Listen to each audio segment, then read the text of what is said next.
Hello, everyone, and thank you for absolutely smashing that goal. For you today, we have another vignette, this time featuring Dazzle, with a surprising little guest as well. Today's vignette we are calling Myst and Mantle. And let's just jump right into it. Dazzle. You find yourself surrounded, as you are so many days these days, in the dying fields, the great dying, the battle taking place at the end of the world of time and of thought, surrounded by both friends and enemies in an endless cycle of death and rebirth to stem the tide of a foe you barely understand. However, there is a moment, a lull in the battle. You blink, your attention shifts, your eyes unfocus, and you find yourself traveling, moving, somewhere else entirely. You blink, you clear your eyes, and you find that you are somewhere both entirely foreign to you, but also instinctively familiar.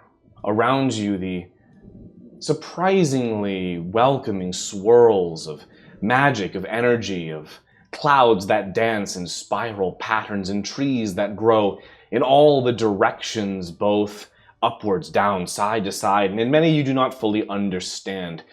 Hills rolling of leaves, stones, some that could be great bushes thousands of miles wide or tall. Whatever this place is, a part of you does ring out, call, in comprehension, in recognition, that this is autumn. A place you've seen many a time, but physically only spent perhaps the barest moments in your callings and dealings with Firem. They were brief and far between. But this is where you find yourself now, and more importantly, not alone. As you awaken and your vision clears, you find yourself standing face to face, not far from another person, a woman, before you. She is regaled in very much the dressings, the trappings you'd expect of an autumn fae, but you can tell that she is indeed of Boros. She is of a mortal race. Given the various coverings and trappings, you couldn't say for sure human or elven, what have you, but she's from your world, to be sure.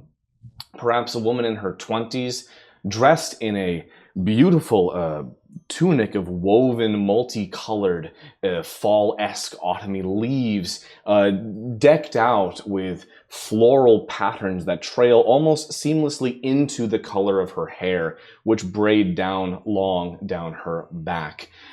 In all, she is a lot to take in, but she appears to be coming to her senses very much the same as you, awakening at about the same time. I look around for Murray to see if he got sent here too.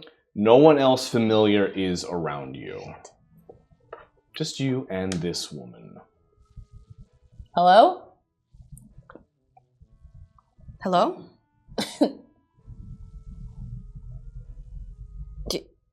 Do you mean to be here? Are you dead? I don't think so. No. Are you? I am. Oh, you're dead. So I might be dead. I don't think I'm dead. Sorry you had to find out this way. That's really awkward. I've had worse news at worse times. You've had worse news than you died? It's a nice place to be dead. I don't think I'm dead. Because I've been here before, right? Or is this my first time? I would say for Wilds?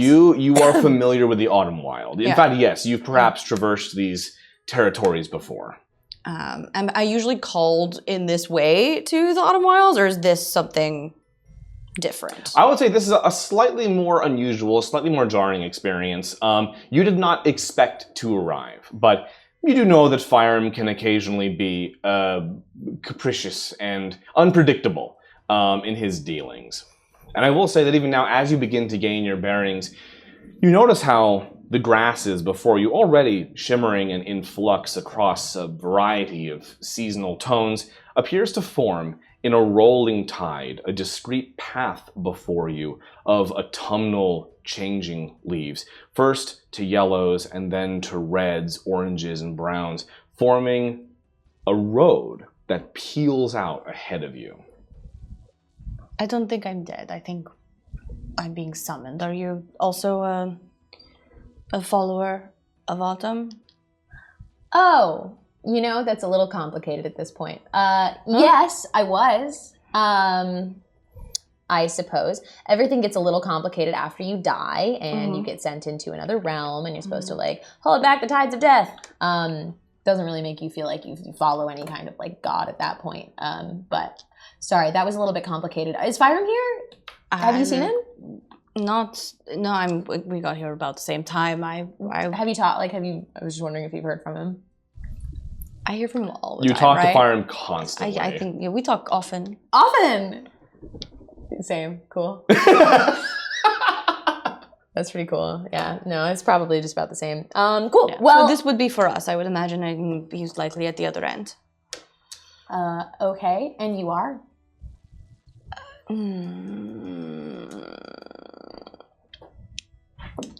Why are you being fucking weird? I don't know. My name is Amelia.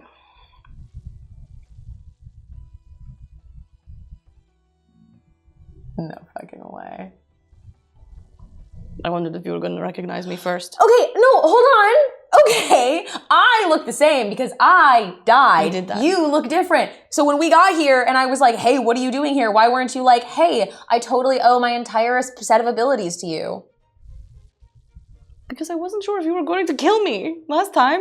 You kind of wanted to kill me. I literally introduced you to Firem. You could open with like a, hey, thanks for that. Hey, thanks for that. But also you... Never mind. I will have you know, I wasn't going to kill you. I was going to support my friend in killing you. I have been taught for a friend. Caution. I don't have a lot of friends like that. Well, you should try getting some friends that you'd let someone die for. Firem really is my closest friend, so... I'm just going to start walking down the path, and I'm going to walk a little bit faster. We're walking and talking, hell yeah. So you make your way down this winding, shifting, changing, rolling road. And as you do, and it doesn't take long, mind you, feeling like almost the path itself is shortening underneath you, less of you actually traversing it. The world seems to pass you. And at the end of the path, you see a twisting, gnarled tree. Initially, you might think that the tree was sick or injured as its branches and trunks curve around themselves, but you realize this is just an exceptionally massive juniper tree stretching out infinitely into the sky. Its branches and berries dangling all over the autumn wilds in every direction as far as the eye can see. And at the base of this tree, its massive trunk erupting from the earth, down on his haunches, resting, you see the centaur, the archfey, the lord of autumn, Firem Autumn Dance. Why'd you make him seem like he was, like, frumpy? Like He's, like, chilling. Like, you know how horses can, like, sit, kinda? Yeah. Like how they kind of... Yeah, it's one of those, like, just on the legs. It's hard to mime. Yeah, you're not making him sound very cool looking. He's in repose. He's just, like, chilling. In repose, so much cooler than... He's kind of like... I want to throw some body into it. Whatever. Yeah, it's a good... Yeah, because we just see... He looks cool. Hey, Firem, it sounds like you tried to call me. Amelia's here as well. I'm not sure why. I approach like with like a lot of familiarity and go in for like some kind of like hug or like no, I go in for a hug. Beautiful. Yeah, sick. That's hilarious. You actually notice something. You're familiar with variations of effusive greetings from Firem, and again, even that can change depending on the day. Sure. He is a very volatile individual. On this day, however, you don't making a point. you don't detect any specific coldness or standoffish. In fact, he seems to you as if he would like to embrace you. He puts out an arm almost to just like gently like make just a bit of physical contact with your arm. But you can then tell by the position of his hands and the sweat going down his face, it looks like he's very, very strongly concentrating on something, focusing on something you can't make out, but nonetheless is still paying attention to the two of you. Is something the matter, Lord Firem? All in due time. It is good to see the both of you. one after quite some time, I'm afraid. It's been far too long, Dazzle. You said you talk to him every day. That was before I died. We talked all the time then. Okay. And I've been busy saving the afterlife. Thank you very much. No, that makes total sense. I see that you realize who each other is now. I did. And realize that some time has passed in Boros, perhaps more Dazzle than you felt. Yeah, what are you, 14 now? Yes. Well, How long has it been? for Amelia, it has been 10 years, give or take. Wait, does that mean it's been 10 years for, like, Ella and everybody? For your friends, I'm afraid, they are experiencing time in an unusual way. They have aged more. What? Then 10 years? Indeed. No, I can't have missed more than 10 years. Oh, you, Dazzle, have missed and been present for centuries, I'm afraid. But that is a trick of Zoltledas. That is not I. Why am I here? I don't understand. The two of you represent my last protégés, living or dead. It appears over the last decade, and then some, there has been a targeted campaign to cull the numbers of my adherents in Boros, and even to pursue them in the afterlife as well. Is that happening to you? What? Is that happening to you? I mean, nobody killed me again, but One more thing, we have Zoltledas to thank for. So long as you were a combatant in the Great Dying, no one but the foe you face within it could oppose you. Googly Eyes? Sorry.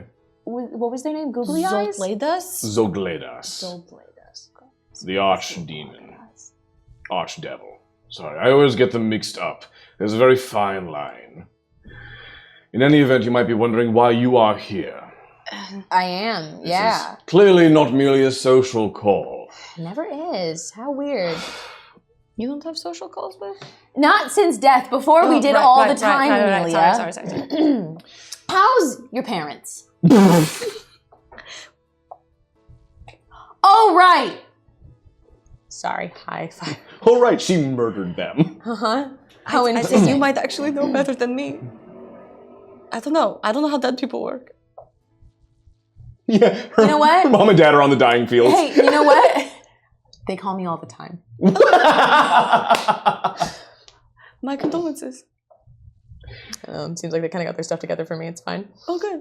Initially, I had attempted to resolve this problem myself, as I assumed it was the machinations of Spring that were thinning the numbers of my adherents across the realms. But it turns out it is more than that. Spring has no power to pursue my followers in death, only in life. So they are being helped by a force beyond my understanding, I'm afraid.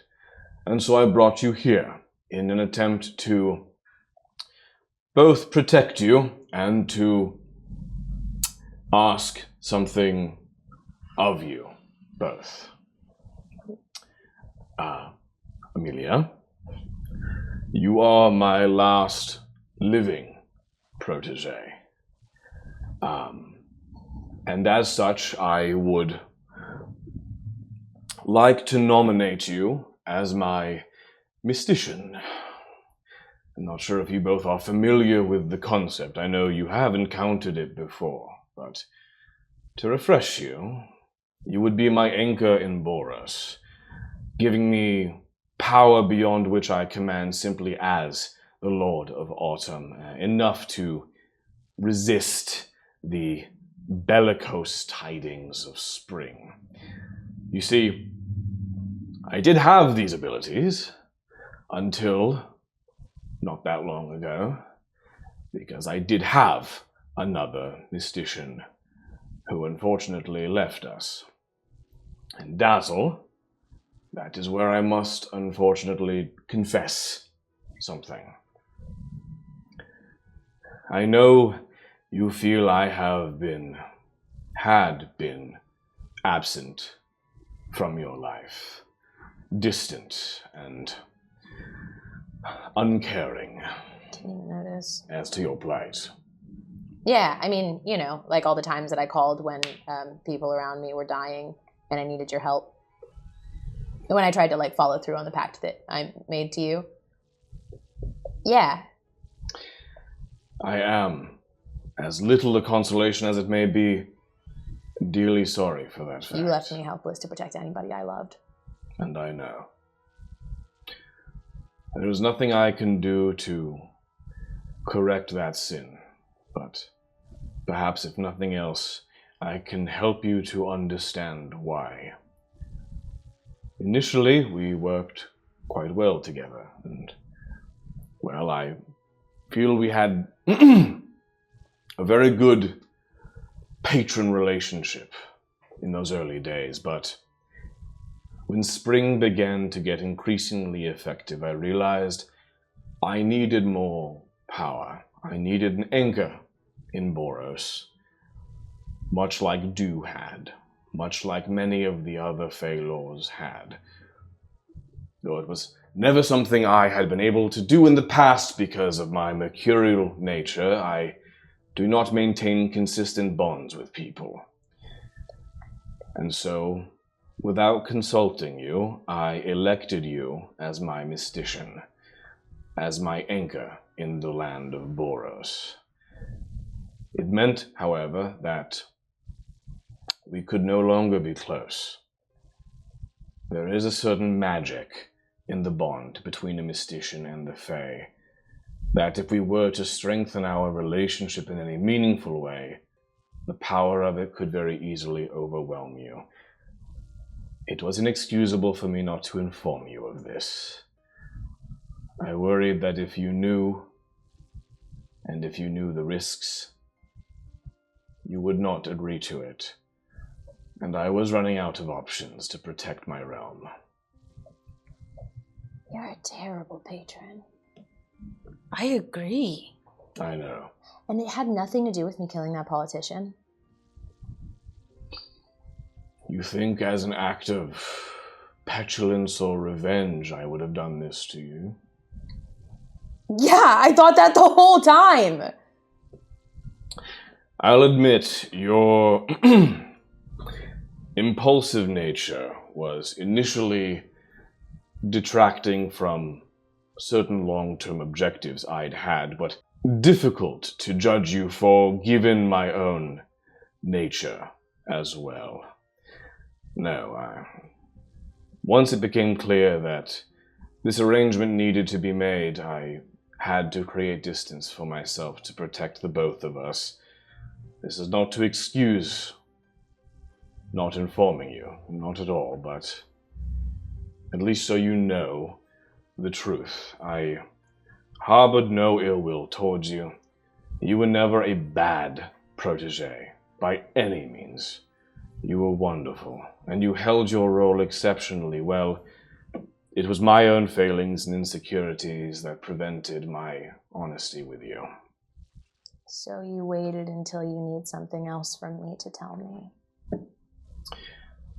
I wanted to make you an offer, one that I hope would not make up for the sins I have committed, but to recognize you for the exceptional services and loyalty you've rendered even despite my poor performance as your patron.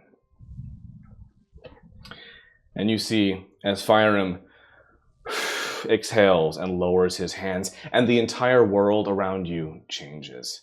He'd been actively maintaining an illusion of an ideal and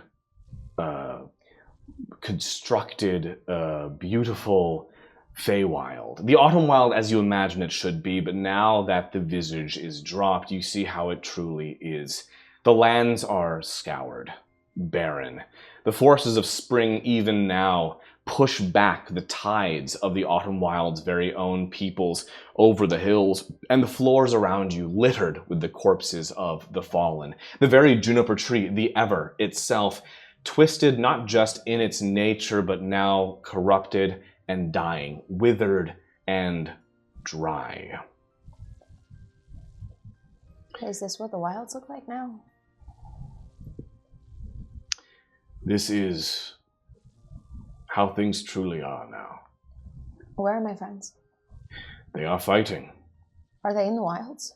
They have joined the battle here in the Autumn Wilds, or I should say, they will very shortly. They are currently making their way through summer, and they will be here hopefully before long. And there is a way you can help them. And I know, tragically, it means you will also be helping me, and that may not be something you wish for at the moment, and I cannot blame you for that.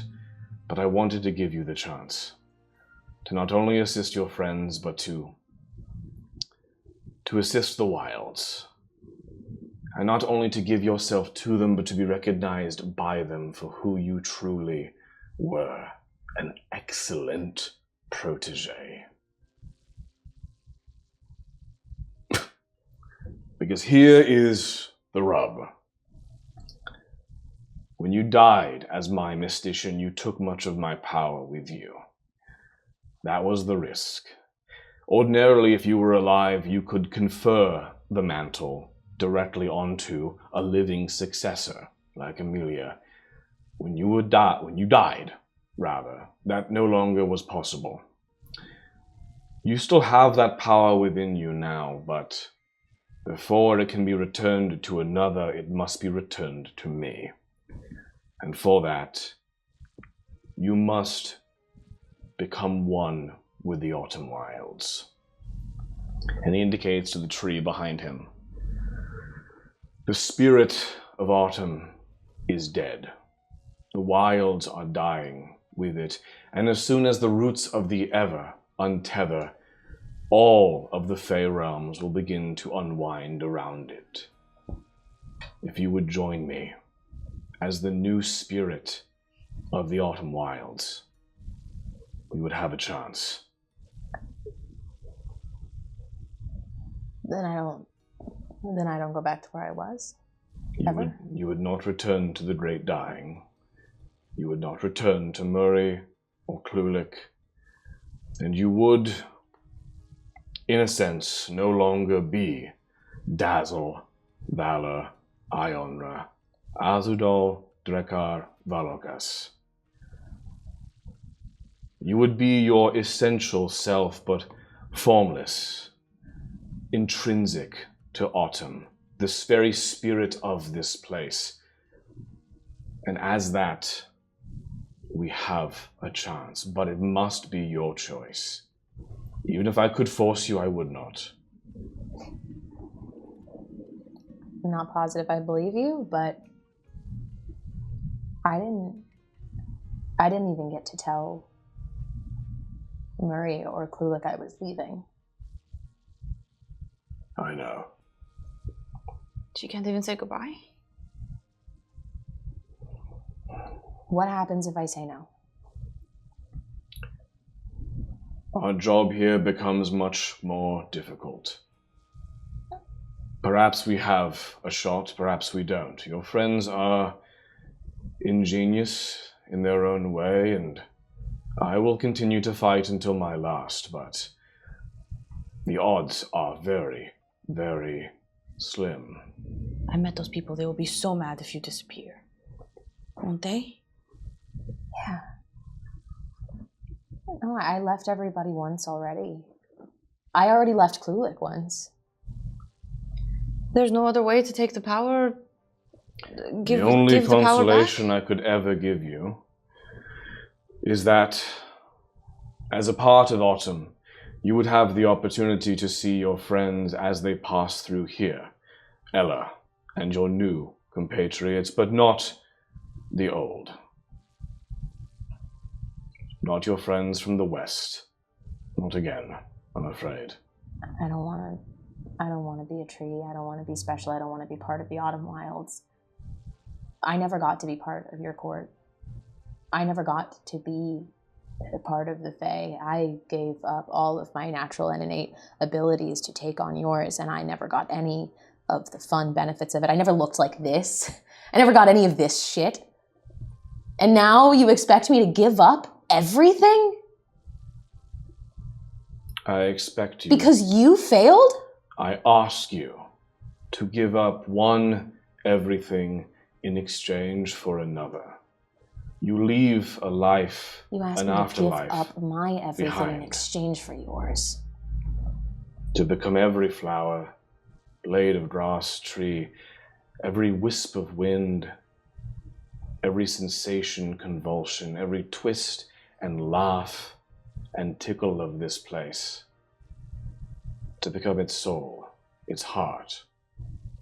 I do not expect that choice to be easy, nor do I even expect you to make it at all. But as it is my only chance, I had to ask. And you are the only one who could perform that duty, the only one I trust to be able to. Why can't Amelia be the spirit? Because you have the power, you died with it. Because we need one within and one without. Why can't she be without? I'll be within. Unfortunately, She's your friends. she has no body to travel back to Boros in. Do you want mine? Oh, that'd be really funny. That would be really funny, actually. Oh, that would scare the shit out of It Ella. Oh, it would. If it were within my power... She might actually kill. Worth it. Okay. If it were within my power, I would grant it, or consider it, should you choose that route, but unfortunately I cannot. I need a living mystician in Boros, and a soul of these wilds within them. There has to be a way we could switch. There has to be a way. Get clever, Firem. If you can, if she can become every blade of grass and soul of the Autumn Wilds, then we can switch. You said everything is possible. You told me that everything is possible, that our power could perform miracles. This is the Autumn Wilds. This is the kind of person that should be the spirit of the autumn. I have committed myself to being truthful with you from here forward, and so I must remain honest with you now. I cannot say there is no hope that at some future date, some arrangement could be made. But if there is a way now, I do not know it, and we are out of time. In the afterlife, where I was, they aren't getting older, and time isn't passing. And if I never come back, that means Murray and Klulik keep doing that forever without ever knowing why. Not forever. What do you mean? There will come an end to the great dying. There will come an end to their fight. And then there's nothing? And then, should victory prevail, an afterlife of their choosing. I am not saying it is impossible you will ever see them again. I am being truthful with you that I cannot guarantee it. Then I don't get the afterlife of my choosing? When you passed, Dazzle, we fought over you. Quite hard.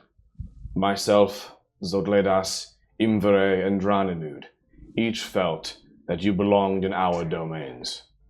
You chose Zodledas to be with Murray and Klulik and your friends, and I cannot fault you for that. I am only asking you to choose again.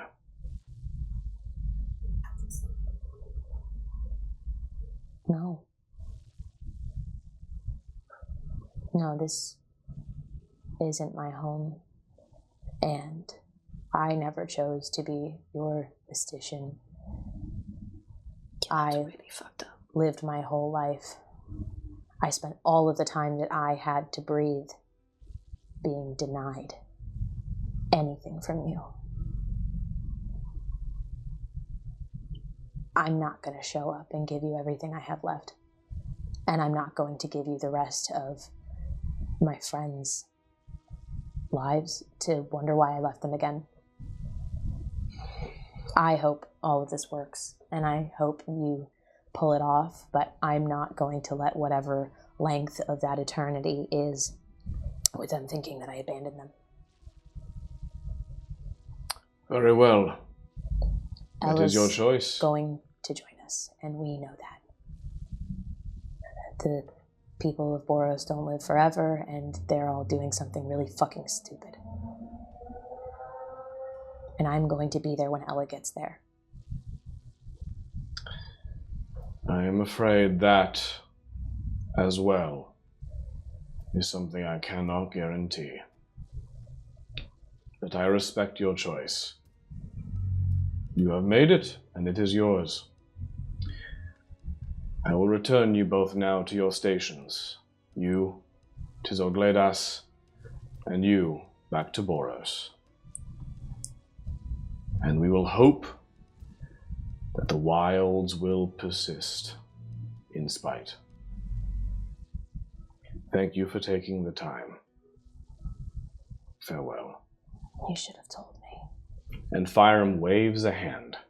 Both of you, your vision occludes. You fade from this place and return to your respective points of origin, in Boros and in the Dying. That Crack my shoulders. is where we are ending for today. Thank you all so much for smashing that goal. I love y'all. Peace out. Goodbye. I'll see you in the next one. Goodbye.